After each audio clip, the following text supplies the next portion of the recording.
jusqu'à 9 heures, Good Morning Business. Il est 7h46, on va parler cinéma parce qu'il y a eu cette décision très intéressante du CNC, le Centre National du Cinéma, avant le week-end, qui nous dit voilà, les salles de cinéma vont bientôt rouvrir, forcément, enfin, elles vont rouvrir.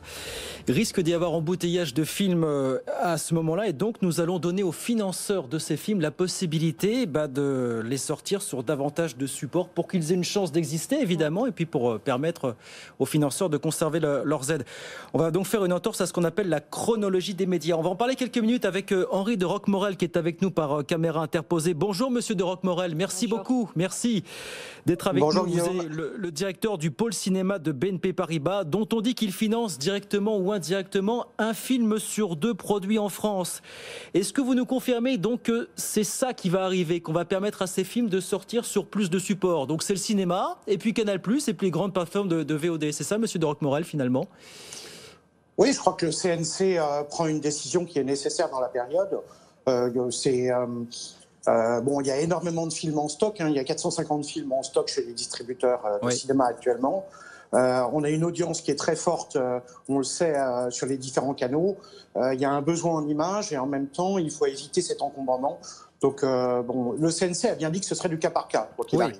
Est-ce que malgré tout, au moment de la sortie, au moment de la réouverture des salles, il y aura une priorité donnée à la sortie des films français en salle et après, on verra pour les plateformes? Ça ne fonctionne pas comme ça. Vous êtes dans un dispositif commercial en réalité. Donc, il y a une compétition entre les différents distributeurs. Bien évidemment, les films forts intéressent la salle. Ce qu'on appelle par films forts, c'est ceux dont on sait qu'ils attireront un public nombreux. Donc, c'est pas comme ça que ça fonctionne. La difficulté, c'est qu'en effet, certains films qui peut-être sont destinés à des publics qui sont plus restreints pourraient être écrasés par des films très forts de l'autre côté, qu'ils soient français ou étrangers d'ailleurs.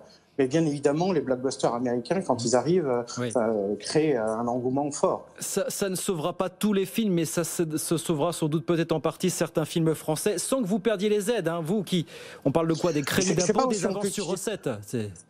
Oui, exactement. En fait, la décision du CNC, c'est de regarder au cas par cas les situations de manière à pouvoir arbitrer et surtout que les films qui pourraient être vendus à l'extérieur ne perdent pas les aides publiques. Est-ce que vous dites que c'est un geste qui est suffisant ou que de toute façon, ça n'est pas un geste qui suffira à sauver d'une certaine façon le financement du cinéma français? Est-ce que vous dites qu'il en faudra beaucoup plus pour préserver le modèle actuel finalement?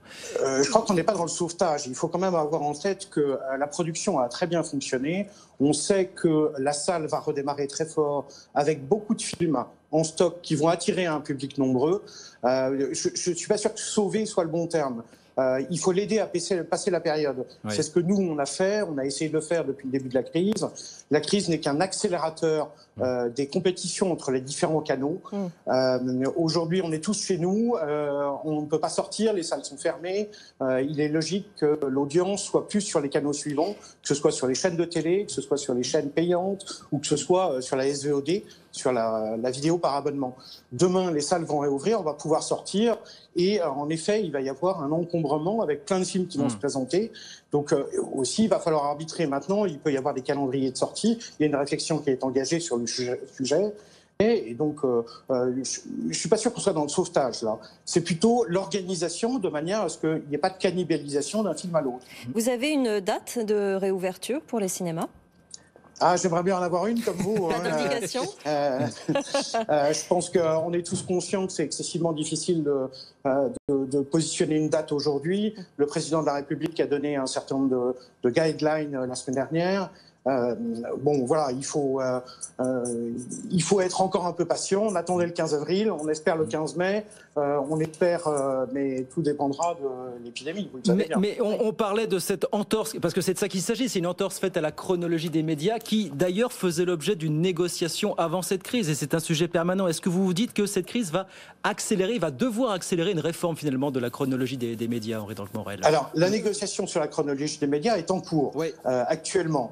Donc, les différents canaux se parlent. En effet, il faut faire une place à la SVOD si on veut qu'elle participe au financement de notre écosystème. C'est ça qui est essentiel. Je vous rappelle que la France a une place particulière dans le cinéma européen, puisqu'on est le pays qui produisons à la fois le plus de films et aussi le plus d'entrées.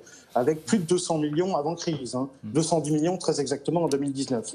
Donc il est très important que le cinéma derrière, dans lequel nous avons des acteurs forts, qui seront des consolidateurs à la fin de la crise, puisse garder les 3 mois de plus nécessaires à la réouverture, les 2 ou 3 mois de plus. Là, on parle donc de la... nous, c'est ce qu'on a fait. On a mis, en fait, depuis le début de la crise, qui n'est qu'un accélérateur en fait de mouvements industriels qu'on avait déjà vu depuis longtemps.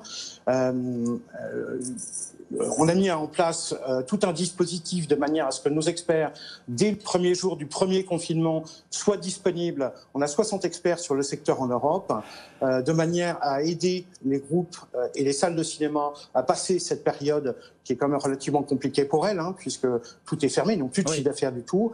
Et de l'autre côté, fournir en production, fournir des crédits de production le plus vite possible, dans les meilleures conditions possibles. Des avenants, on a passé 300 avenants sur l'ensemble des crédits qui concernent les productions en cours, de manière à repousser les dates et à faire en sorte que les films puissent attendre la réouverture. En espérant que la réouverture sera la plus rapide possible, c'est ce qu'on souhaite tous, évidemment. Merci beaucoup, Henri de Roquemorel. Elle le sera. On le souhaite en tout cas pour la profession.